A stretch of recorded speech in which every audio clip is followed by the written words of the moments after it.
এই যে আজকের যে জুলাই এবং আগস্টের 24শে জুলাই এবং আগস্টের যে গন্ডগোল, এই গন্ডগোলটা কিন্তু সে আবরার হত্যাকাণ্ডের সময় তাদের প্ল্যান মাফিক হতে পারত, এবং হয়তো সেটাও একটা তাদের এখন পর্যন্ত যেহেতু তাদের মুখ থেকে বের হয় নাই, সো আমি আপনি অনুমান করছি আজকের অবস্থার সাথে মিলিয়ে যে আজকে ভলগার তুর্ক যদি স্বীকার না করতেন, তাহলে আমি আপনি যতই চিৎকার করি না কেন, জাতিসংঘের যে একটা সংশ্লিষ্টতা ছিল জুলাই আগস্টের এই বা আজকের যে বাংলাদেশের বিপর্যয় এর পেছনে, এটা কিন্তু আমরা বলতাম, অনেকে হয়তো বিশ্বাস করতে চাইতেন না, বিশ্বাস করেও হয়তোবা। আবার প্রেসিডেন্ট ট্রাম্প যদি নিজের মুখে $29 মিলিয়ন ইউএস এইডের মাধ্যমে বাংলাদেশের গণতন্ত্রের যে পটভূমি সেটা পরিবর্তনের যে তারা আয়োজন করেছে বা তাদের যে প্রজেক্ট ছিল, সেটা যদি ওনার মুখ থেকে না আমরা শুনতাম, আমি আপনি যতই বলি না কেন, এটা আসলে সাধারণ মানুষ হয়তো বা বিশ্বাস করতেন না,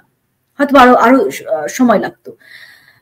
তো এইটার কাজে যেহেতু আবরারের প্রসঙ্গটা ওনারা $29 মিলিয়ন তো এমনি এমনি আসে নাই, তাহলে সরকারের কোথাও কোনো নজরদারি ছিল না?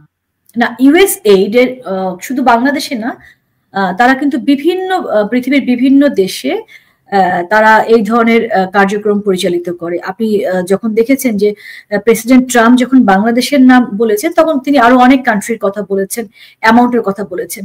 কিন্তু আমরা যদি এটা ভেবে বসে থাকি যে এই যে বাংলাদেশের জুলাই আগস্ট গন্ডগোলের পেছনে শুধুমাত্র এই $29 মিলিয়ন এসেছে, এটা কিন্তু ভুল। এটা আসলে লম্বা সময়ের জন্য এসেছে এবং এটা প্রকাশ্যে এসেছে। কিন্তু আমরা জানি যে এই ধরনের ব্যবস্থা যখন নেওয়া হয়, তখন টাকা পয়সা আসলে ব্যাংকের মাধ্যমে বা চেকের মাধ্যমে আসলে এটা লেনদেন হয় না, তো সেটা আরো গোপন। কিন্তু ধরেন একটা দীর্ঘ পরিকল্পনার ফলাফল যদি আমি ধরে নিই, ষড়যন্ত্র, আমরা জানি যে শেখ হাসিনা বারবার করে বলেছেন ষড়যন্ত্র হচ্ছে, ষড়যন্ত্র হচ্ছে। তো ষড়যন্ত্র যদি হয়েই থাকে, এইবার এই দফায় এসে তিনি ব্যর্থ হলেন কেন?